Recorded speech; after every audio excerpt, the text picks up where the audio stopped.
नमस्कार दोस्तों, मैं आलोक शुक्ला एक बार फिर उपस्थित हूं प्रसंग में आपके साथ एक बिल्कुल नए वीडियो को लेकर।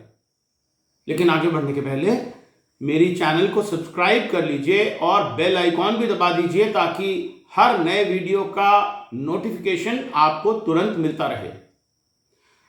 भारत में इस समय लोकसभा के चुनाव चल रहे हैं। हमारे देश में यह लोकतंत्र का सबसे बड़ा पर्व है। भारत में संविधान के अनुच्छेद 324 ने भारत निर्वाचन आयोग को चुनाव कराने की शक्तियां दी हैं, लेकिन चुनाव आयोग संसद के द्वारा बनाए गए कानून के अनुसार ही चुनाव करा सकता है।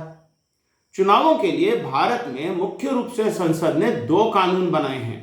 पहला है जन प्रतिनिधित्व अधिनियम 1950, जो मतदाताओं के पंजीकरण, मतदाता सूचियों का संधारण आदि विषयों को लेकर है, और दूसरा है जन प्रतिनिधित्व अधिनियम 1951, जो चुनाव कराने की प्रक्रिया को लेकर है। तो आइए आज के प्रसंग में हम भारत के विभिन्न चुनावों के साथ ही दुनिया के अन्य लोकतांत्रिक देशों की चुनावी प्रक्रिया के बारे में भी जानते हैं। भारत में संसद और राज्य विधानसभाओं के चुनावों में फर्स्ट पास्ट द पोस्ट या FPTP चुनाव प्रणाली अपनाई जाती है। इस चुनाव प्रणाली में जिस अभ्यर्थी को सबसे अधिक वोट मिलते हैं वो जीता हुआ माना जाता है, चाहे दूसरे नंबर के अभ्यर्थी से उसको केवल एक वोट ही अधिक क्यों न मिला हो। एक तरह से रेस में दौड़ने की तरह है, अगर एक कदम भी कोई आगे है तो वो जीता हुआ है। लेकिन ऐसा सब देशों में नहीं है। अन्य लोकतांत्रिक देशों में अलग अलग निर्वाचन प्रणालियां हैं। भारत में भी राज्यसभा के लिए और राष्ट्रपति के चुनाव के लिए अलग प्रकार की चुनाव प्रणाली है। पहले भारत में राज्यसभा की चुनाव प्रणाली के बारे में जानते हैं। राज्यसभा में 245 सदस्य होते हैं, जिनमें से 12 राष्ट्रपति द्वारा नामांकित होते हैं। शेष सदस्य राज्यों की जनसंख्या के अनुरूप उनके मध्य विभाजित होते हैं। राज्यसभा कभी भंग नहीं होती। राज्यसभा के 1/3 सदस्यों का चुनाव हर 2 साल में होता है और उनकी सदस्यता 6 साल के लिए होती है। राज्यसभा के सदस्य विधानसभाओं के सदस्यों द्वारा निर्वाचित होते हैं। यह निर्वाचन एकल हस्तांतरणीय वोट के माध्यम से आनुपातिक प्रतिनिधित्व की अप्रत्यक्ष चुनाव प्रणाली के माध्यम से किया जाता है। बड़ा कठिन हो गया, तो आइए इसको सरल शब्दों में समझते हैं। सबसे पहले मतपत्र में विधायकों को उम्मीदवारों की सूची दी जाती है, जिसमें वे उम्मीदवारों के नामों के आगे वरीयता क्रम लिखते हैं। दूसरी महत्वपूर्ण चीज यह है कि ये वोट जो है ये गोपनीय नहीं होता, बल्कि संबंधित राजनीतिक दलों को अधिकार है कि वो देख सकें कि उसका विधायक किसे वोट दे रहा है। लेकिन राज्यसभा के निर्वाचन में क्रॉस वोटिंग करने पर दल बदल कानून लागू नहीं होता है। तीसरी महत्वपूर्ण बात यह है कि इसमें नोटा का विकल्प भी नहीं होता है। और चौथी चीज है कि जीतने के लिए उम्मीदवारों को अपना एक उनका कोटा होता है जीतने का, उसके बराबर मत मिलना चाहिए। अब कोटा किस फॉर्मूले से निकाला जाता है? कोटा निकालने का फॉर्मूला है किसी विधानसभा में कुल वोट गुणित 100 बटे रिक्तियां +1 और इसमें 1 जोड़ दीजिए। उदाहरण के लिए अगर 180 विधायकों को 4 राज्यसभा सदस्य चुनने हैं तो इस फार्मूले के अनुसार कोटा कैसे निकलेगा? 180 गुणित 100 मतलब 18,000, और इनको भाग देंगे 4 + 1 बराबर 5 से, और जो निकलेगा उसमें 1 जोड़ देंगे, तो इस तरह से 3600 बना। मतलब अगर 36 लोगों की प्रथम वरीयता का वोट उनको मिल गया तो वो जीते माने जाएंगे। यदि किसी उम्मीदवार को निर्वाचन के लिए आवश्यक कोटा से अधिक प्रथम वरीयता के वोट मिलते हैं तो ये वोट दूसरी वरीयता वाले उम्मीदवार को अंतरित कर दिए जाते हैं। इसलिए इसको हस्तांतरणीय प्रणाली कहते हैं। तो इस तरीके से राज्यसभा का चुनाव होता है। राष्ट्रपति के चुनाव की निर्वाचन प्रणाली एकदम ही अलग है।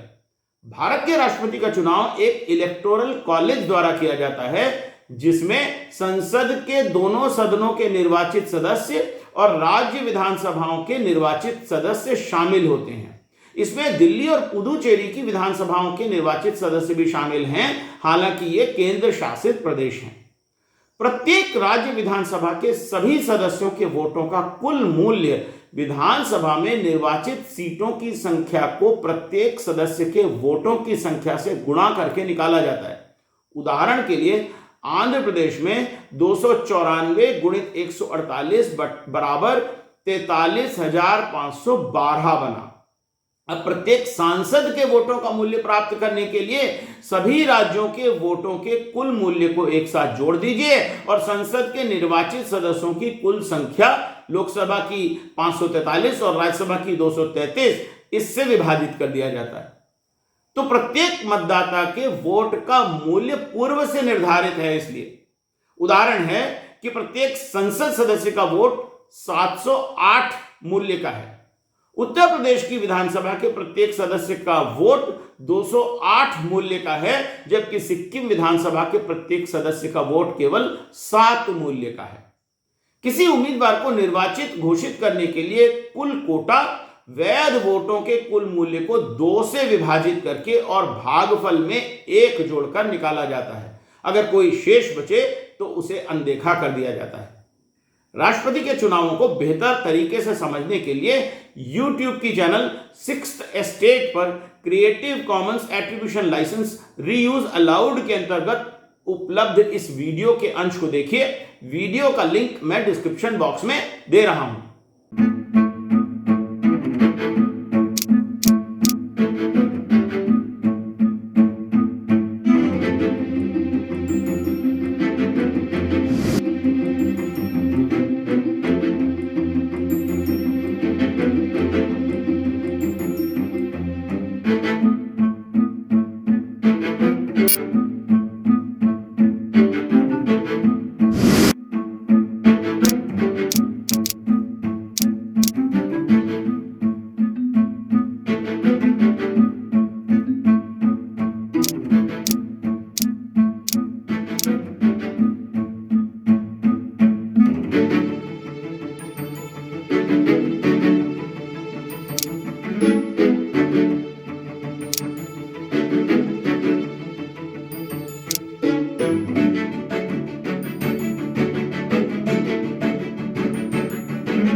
आइए अब बात करते हैं विभिन्न लोकतांत्रिक देशों में किस तरह की चुनाव प्रणालियां हैं और उनके क्या फायदे नुकसान हैं।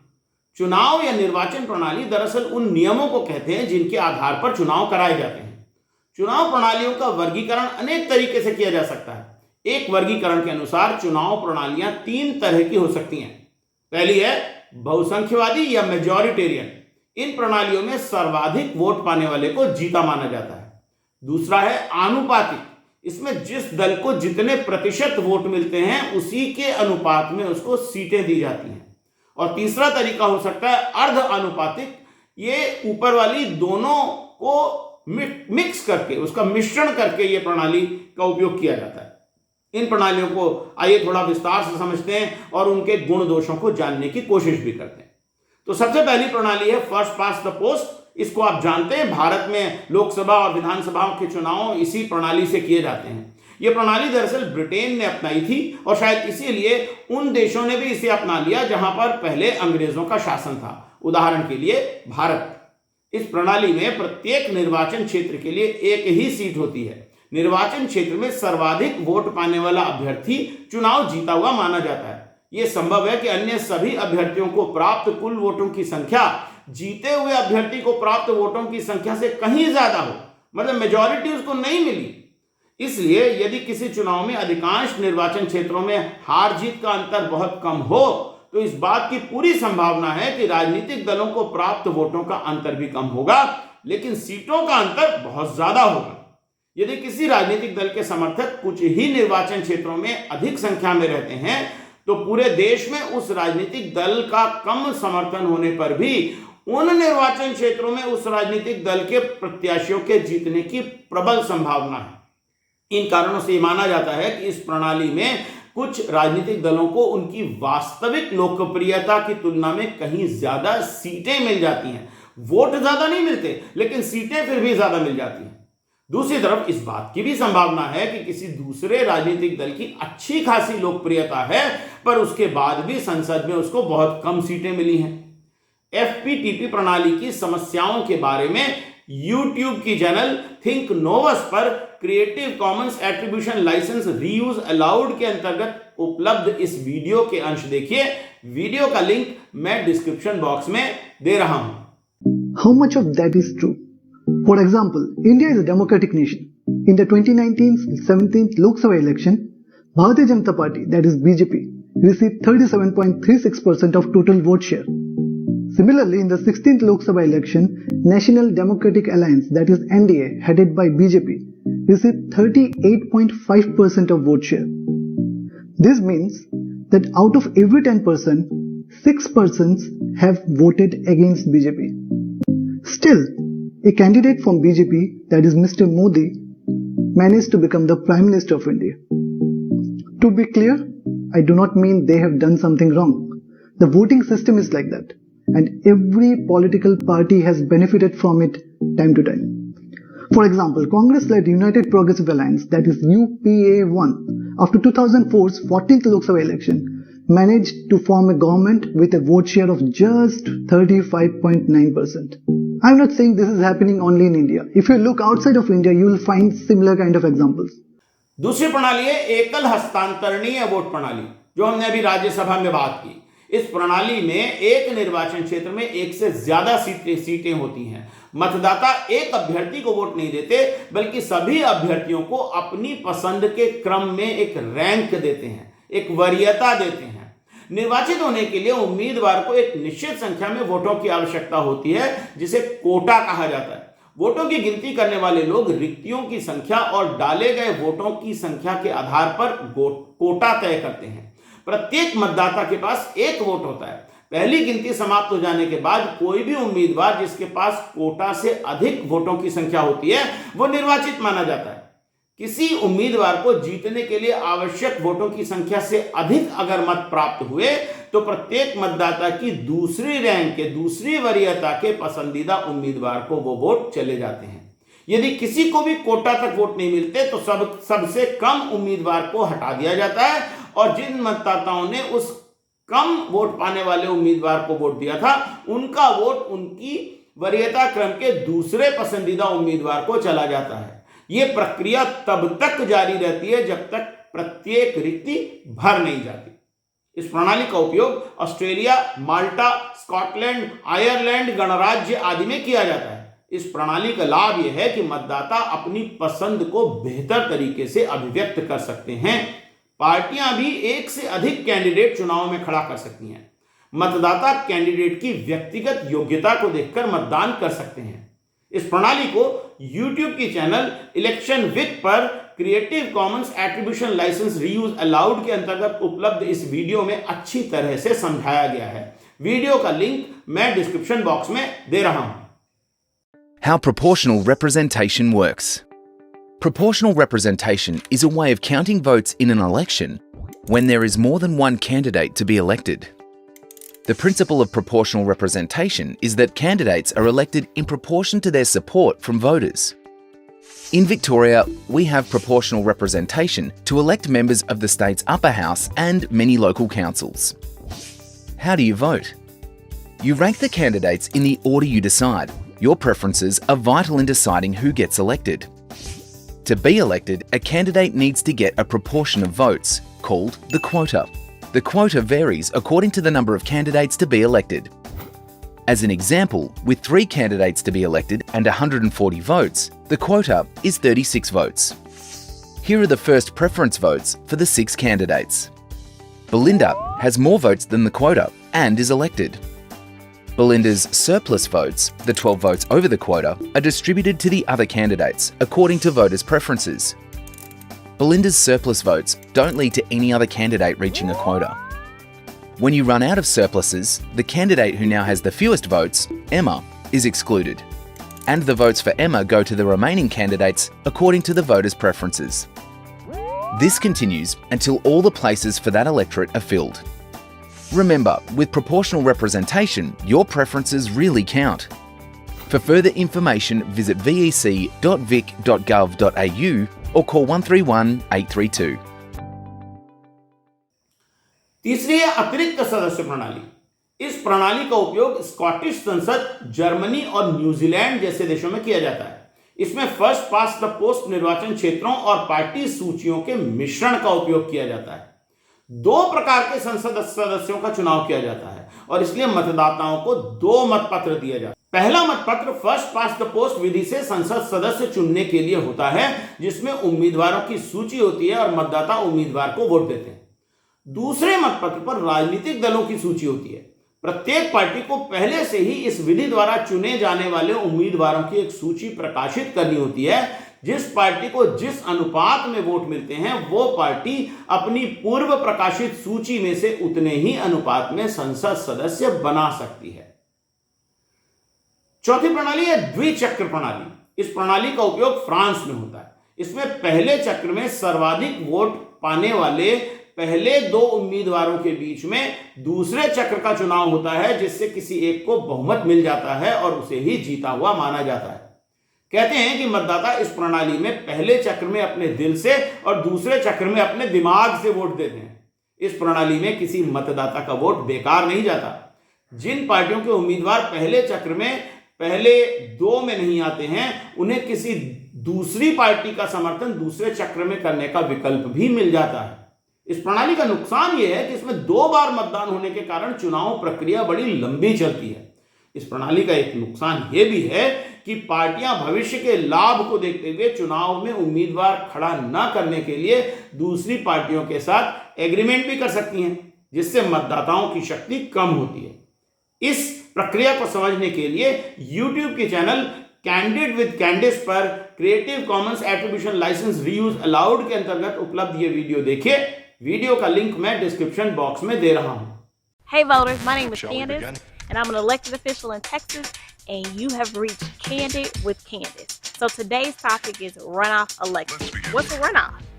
A runoff is when neither candidate in the race have received 50% or more of the vote. It means the top 2 vote getters will go in a runoff election, which is an additional election. So let's say there were 3 candidates, candidate A, B, and C.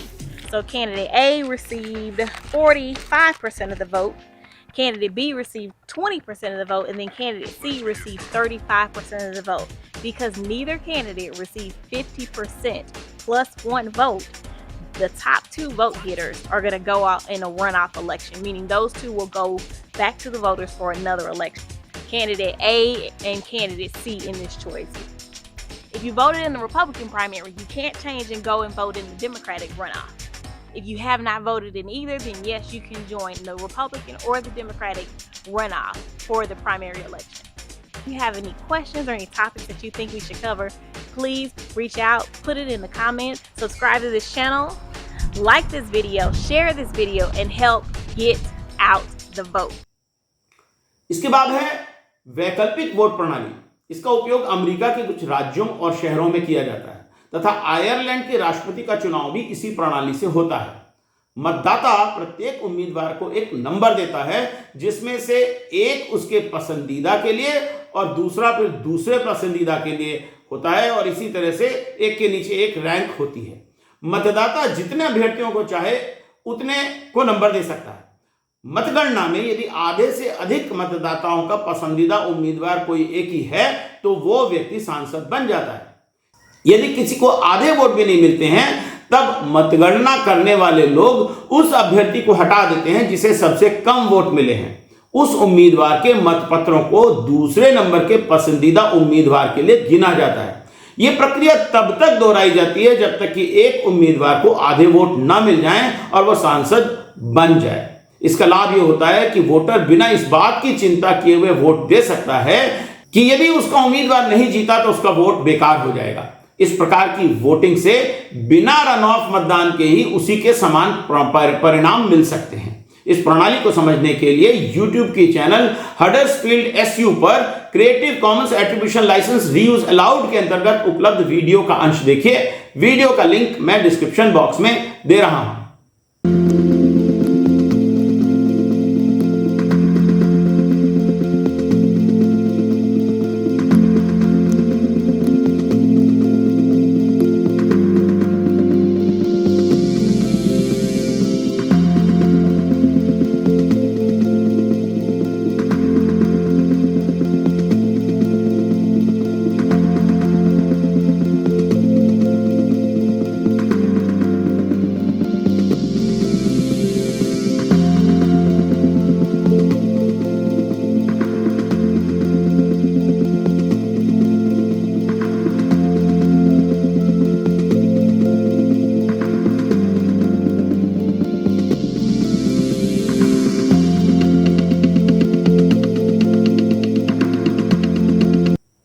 छठवीं प्रणाली है अनुपूरक vote प्रणाली या supplementary voting.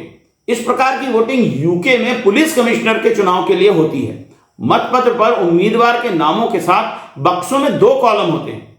बक्से का एक column मतदाताओं के लिए है जिसमें वो अपने पसंदीदा उम्मीदवार को X से चिन्हित करें और दूसरे कॉलम में दूसरे पसंदीदा को X से चिन्हित करें। यदि मतदाता किसी को भी पसंद नहीं करते तो उन्हें दूसरे पसंदीदा को चिन्हित करने की आवश्यकता नहीं है। मतदाता एक ही उम्मीदवार के लिए भी दोनों बक्सों में X लगा सकते हैं, लेकिन इसका कोई अतिरिक्त लाभ उस अभ्यर्थी को नहीं मिलेगा। यदि किसी भी उम्मीदवार को 50% से अधिक वोट नहीं मिलते हैं तो शीर्ष 2 उम्मीदवार दौड़ में बने रहते हैं और अन्य सभी उम्मीदवार बाहर हो जाते हैं। यदि आपका पसंदीदा उम्मीदवार सफल हो जाता है तो आपका वोट उसके लिए गिना जाएगा और नहीं तो आपका वोट आपकी दूसरी पसंद के उम्मीदवार को जाएगा। सबसे ज्यादा वोट पाने वाले उम्मीदवार को विजेता घोषित किया जाता है। इसमें अंतर बस इतना ही है कि कैंडिडेट के लिए नंबर लिखने के स्थान पर X का निशान लगाया जा रहा है। 7वीं प्रणाली है बोर्डा गिनती प्रणाली। इसका नाम इसे इजाद करने वाले फ्रांस के गणितज्ञ बोर्डा के नाम पर पड़ा है। इसका उपयोग केवल स्लोवानिया में अल्पसंख्यकों के लिए आरक्षित सीटों पर चुनाव के लिए किया जाता है। मतदान के दिन मतदाताओं को उम्मीदवारों की सूची के साथ एक मतपत्र मिलता है। मतदाता प्रत्येक उम्मीदवार के आगे एक नंबर लिखते हैं, अपने पसंदीदा को 1 नंबर देते हैं। उसके बाद गिनती के दौरान अंतिम स्थान पर रहने वाले उम्मीदवार को 1 अंक मिलता है। अगले से अंतिम होने पर 2 अंक मिलते हैं और इसी तरह आगे भी। मतगणना करने वाले प्रत्येक उम्मीदवार को प्राप्त सभी अंकों को जोड़ते हैं और सबसे ज्यादा अंक पाने वाला विजेता होता है। ये बड़ी कॉम्प्लिकेटेड सी प्रणाली है, इसलिए इसको ज्यादा कहीं यूज नहीं किया जाता है। अब अगली प्रणाली की बात करते हैं जिसको कि पार्टी सूची आनुपातिक प्रतिनिधित्व प्रणाली कहते हैं। Party list proportional representation. यह प्रणाली दुनिया में प्रतिनिधियों को चुनने का सबसे लोकप्रिय तरीका है। 80 से ज्यादा देश इस प्रणाली का उपयोग करते हैं। प्रत्येक निर्वाचन क्षेत्र के लिए एक व्यक्ति को चुनने की जगह पार्टी सूची प्रणाली में एक बड़ा निर्वाचन क्षेत्र बनाया जाता है जिसमें सांसदों के एक समूह का चुनाव किया जाता है। यदि फर्स्ट पास द पोस्ट प्रणाली में किसी देश में 650 निर्वाचन क्षेत्र हैं जिसमें प्रत्येक में एक सांसद चुना जाना है तो पार्टी सूची प्रणाली के तहत वहां पर 65 निर्वाचन क्षेत्र रखकर प्रत्येक निर्वाचन क्षेत्र में 10 सांसदों को चुना जा सकता है। जिस पार्टी को जितने वोट मिलेंगे उसी के अनुपात में उसके सांसद होंगे। इस प्रणाली को YouTube के चैनल रॉबर्ट एक्सप्लेन्स में Creative Commons attribution licence reuse allowed के अंतर्गत उपलब्ध इस वीडियो में समझाया गया है। आप वीडियो देखिए, वीडियो का लिंक मैं डिस्क्रिप्शन बॉक्स में दे रहा हूं। Spoiler alert, there's more at play. Countries in the Anglosphere predominantly use a voting system called First Past the Post, or FPTP. It's really quite a simple system. You divide the population by the number of seats in Parliament and carve out chunks of the country that have roughly that number of people in them. These you'd call constituencies or electoral districts, and each is represented by a single member of Parliament. Whoever gets the most vote in a constituency gets to be the member of Parliament for that constituency, and with this happening in every constituency of the country, you'd soon end up with a Parliament filled with elected members. The really great advantage of First Past the Post is in how simple it is to execute. Because every constituency effectively holds its own election, there's no need to aggregate the election results votes nationally, which really helps in a pre-digital society. This might explain why most countries that adopted FPTP did so a long time ago. Now for mainland Europe, where most parliaments look like this. These countries predominantly use a system called proportional representation, or PR, and if you thought first past the post was simple, you haven't seen anything yet. The basic principle of proportional representation is that the percentage of total votes going to a party should be equal to the percentage of seats they get to occupy. That's all. दुनिया भर में party सूची चुनावों में मतदान के 3 मुख्य तरीके हैं। पहला है बंद सूची। इसमें प्रत्येक पार्टी प्रत्येक क्षेत्र के लिए उम्मीदवारों की एक सूची प्रकाशित करती है। मतदाता पार्टी के लिए वोट करते हैं और पार्टी को उसके वोट के अनुपात में सीटें मिलती हैं। पार्टी द्वारा पहले से प्रकाशित सूची के क्रम के आधार पर ही सीटें भरी जाती हैं। दूसरी है खुली सूची।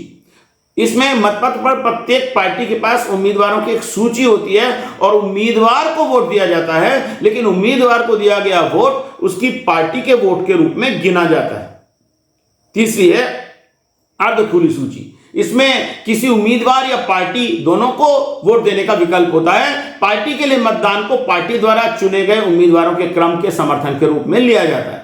हालांकि पर्याप्त व्यक्तिगत वोटों के साथ कोई उम्मीदवार भी उसी क्रम में आगे बढ़ सकता है। तो आपने देखा कि किस तरीके से अलग अलग देशों में चुनावों के लिए अलग अलग प्रणालियों का उपयोग किया जाता है। भारत में first past the post system में आपने देखा है कि अक्सर जो पहली 2 पार्टियां होती हैं उनके वोट शेयर में बहुत ज्यादा अंतर नहीं होता है, लेकिन पार्टी को जो संसद में सीटें मिलती हैं उसमें बहुत बड़ा अंतर हो जाता है, ब्रूट मेजॉरिटी हो जाती है, जिससे पार्टी आगे के 5 साल तक अपने मन की कर सकती है, जबकि शायद लोकप्रियता उसकी उतनी अधिक नहीं है। तो कमेंट सेक्शन में लिखकर बताइएगा कि इसमें से आपको कौन सी प्रणाली ज्यादा अच्छी लगी। अभी के लिए इतना ही, कल फिर मिलेंगे एक नए वीडियो के साथ। नमस्कार।